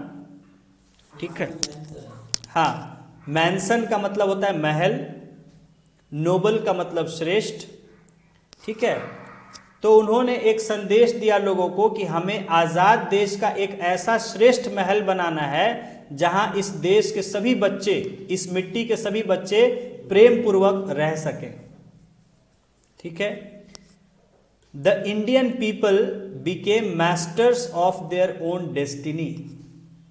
और भारतीय लोग अब क्या हो गए थे? अपनी अपनी किस्मत के जिम्मेदार, अपनी अपनी किस्मत के मालिक खुद हो गए थे, स्वयं हो गए थे। जो पहले ब्रिटिश सरकार हमारे हर फैसले करती थी, हमें आदेश देती थी कि आपको क्या करना है, क्या नहीं करना है, अब जो है जब हम आज़ाद हो गए थे तो अपनी किस्मत के मालिक हम खुद हो गए थे। The task of building a new India began. और आज़ादी के बाद अब एक नए देश का निर्माण का जो है कार्य वो शुरू हो चुका था। ठीक है, नए देश को बनाने का काम जो है शुरू हो गया था। ठीक है, तो इस तरह से ये हमारा टॉपिक जो है खत्म हो गया। ठीक है, ये टॉपिक था हमारा आपका कमिंग ऑफ इंडिपेंडेंस, यानी किस तरह से देश में आज़ादी मिली, उसको हमने यहाँ अभी इस टॉपिक में पढ़ा। और अब एक छोटा टॉपिक बच गया, इंडिया एज एन है। हाँ, तो हाँ ठीक है, यहाँ तक रखेंगे अभी। हाँ, तो इस टॉपिक में जो कि हमने पढ़ा कि देश में आज़ादी कैसे मिली, क्या घटनाएं घटी, ठीक है, ये सब को हमने आज़ादी तक की चीज़ों को यहाँ हमने इस टॉपिक में पढ़ लिया।